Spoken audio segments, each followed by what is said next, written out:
Adik-adik, perkenalkan nama kakak Agustina Suralangkamau. Di sini kakak dan teman-teman kakak akan menjelaskan tentang anak berkebutuhan khusus pada tunawicara. Nah, pada kali ini kakak akan menjelaskan terlebih dahulu pengertian tunawicara. Yang pertama, pengertian tunawicara secara umum. Tunawicara merupakan suatu kelainan fisik di mana orang tadi memiliki gangguan dalam berbicara serta bahkan tak mampu bicara. Kelainan tadi bisa disebabkan berbagai hal. Mirip adanya gangguan pada pita bunyi, tenggorokan atau organ tubuh lainnya, serta bisa pula disebabkan sebab faktor keturunan. Secara terminologi, tunawicara adalah seseorang yang tidak memiliki kemampuan dalam mengkomunikasikan gagasannya kepada orang yang dituju atau pendengar dengan memanfaatkan organ bicaranya yang disebabkan oleh tunarungu, bibir sumbing, celah langit-langit, serta kerusakan otak dan lain sebagainya. Oke adik-adik, tadi kan kakak sudah menjelaskan pengertian tunawicara secara umum. Nah, pada kali ini kakak menjelaskan pengertian tunawicara menurut Heri Purwanto dalam buku Ortopedagogik Umum pada tahun 1998, yaitu tunawicara adalah apabila seseorang mengalami kelainan baik dalam pengucapan atau artikulasi bahasa maupun suaranya dari bicara normal sehingga menimbulkan kesulitan dalam berkomunikasi lisan dalam lingkungan. Oke, selanjutnya Yang berikut faktor penyebab tunawicara.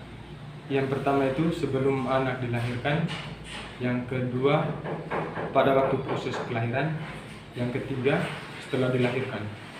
Yang pertama, gangguan prenatal.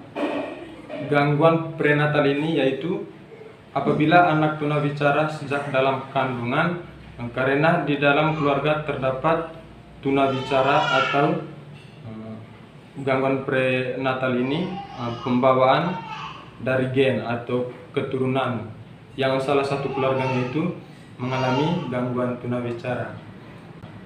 Sedangkan yang kedua itu gangguan neonatal, bayi-bayi prematur yang lahir berat badan tidak normal dan lahir dengan organ tubuh yang tidak sempurna, maka dari situ akan mengalami gangguan tunawicara. Yang ketiga itu gangguan postnatal atau gangguan sesudah dilahirkan. Sesudah dilahirkan, anak menderita infeksi, misalnya itu campak yang akan menyebabkan tuli, begitupun yang akan menyebabkan tunawicara atau gangguan pada pembicaraan. Halo adik-adik, perkenalkan nama kakak Siti Salwa. Di sini kakak akan melanjutkan penjelasan dari Kak Orin, yaitu proses pembelajaran pada kelas tunawicara. Jadi adik-adik, dalam proses pembelajaran pada kelas tunawicara, guru menggunakan bahasa isyarat lewat gestikulasi, sehingga anak tunawicara saat pembelajaran di dalam kelas bisa mengerti dengan baik. Guru harus memperkenalkan simbol dalam bahasa isyarat guna kepentingan pembelajaran setiap harinya. Peserta didik tunawicara memahami serta menjawab dengan cara melihat gerak bibir guru. Seorang pendidik tunawicara harus menggunakan 3 cara dalam penyampaian pembelajaran. 3 cara tersebut yaitu adalah bahasa oral, gambar atau simbol atau lambang, serta bahasa isyarat dan juga alat peraga menggunakan cermin. Guru di belakang peserta didik dan mempraktikkan huruf konsonan, dan peserta didik akan mengulangi apa yang telah guru ucapkan. Baik, selanjutnya yaitu adalah metode, strategi, dan media pembelajaran pada anak tunawicara.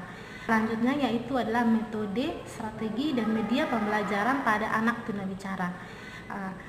Metode dan strategi yang digunakan oleh sekolah inklusif sama dan tidak ada perbedaan sama sekali, hanya saja disesuaikan dengan tingkat kemampuan anak dan dilakukan dengan cara penyampaian yang jelas.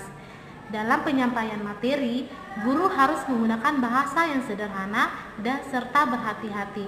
Kemudian, layanan pendidikan semestinya dilakukan dengan face to face atau tatap muka serta menggunakan metode membaca ujar atau terapi anak. Karena ketika menangani anak yang tunawicara butuh penanganan yang lebih khusus. Selain itu, sama seperti pada SD umumnya, untuk mengetahui perkembangan pengetahuan peserta didik pada anak tunawicara pada kelas tunawicara yaitu dengan cara memberikan ujian serta evaluasi pada peserta didik. Sedangkan untuk media pembelajaran pihak sekolah telah memberi contoh apakah media ajar, contoh seperti untuk mata pelajaran IPA di ruangan kelas yaitu ruang laboratorium. Baik adik-adik, materi selanjutnya kakak akan menjelaskan tentang kendala yang dihadapi dalam proses pembelajaran pada kelas tunawicara. Permasalahan peserta didik tunawicara saat pembelajaran yaitu kesulitan dalam mengerjakan soal yang diberikan. Hanya beberapa anak yang bisa menyelesaikan tugas yang diberikan guru ataupun bacaan. Kesulitan ini disebabkan karena anak tunawicara masih sedikit mengenal bahasa, serta guru hanya bisa memahami sedikit kosakata dari peserta didik. Peserta didik biasanya diberikan kosakata oleh pendidik yang harus diingat serta dipahami. Dalam mengingat dan memahami kata, peserta didik tunawicara memerlukan waktu yang cukup lama serta harus diulang-ulang. Selain itu, guru juga harus memahami karakter pada setiap peserta didiknya. Adapun faktor pendukung pembelajaran tunawicara untuk anak tunawicara harus didukung oleh media pembelajaran. Selain itu, membaca gerak bibir guru adalah cara yang paling ampuh bagi peserta didik tunawicara. Yang berikut, cara guru mengatasi kendala yang dihadapi pada kelas peserta tunawicara.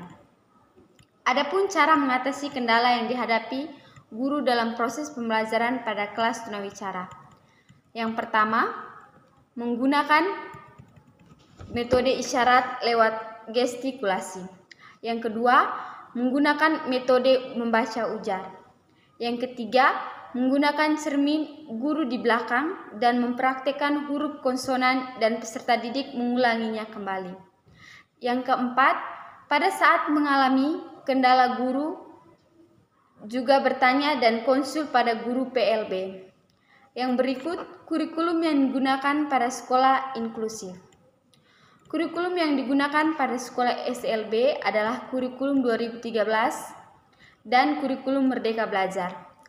Untuk kelas 8 dan kelas 9, tunawicara menggunakan kurikulum 2013 dan memberikan penekanan pada life skill peserta didik atau keterampilan anak. Baik adik-adik, mungkin hanya itu saja materi yang bisa kami berikan kepada kalian. Semoga bermanfaat. Bye-bye.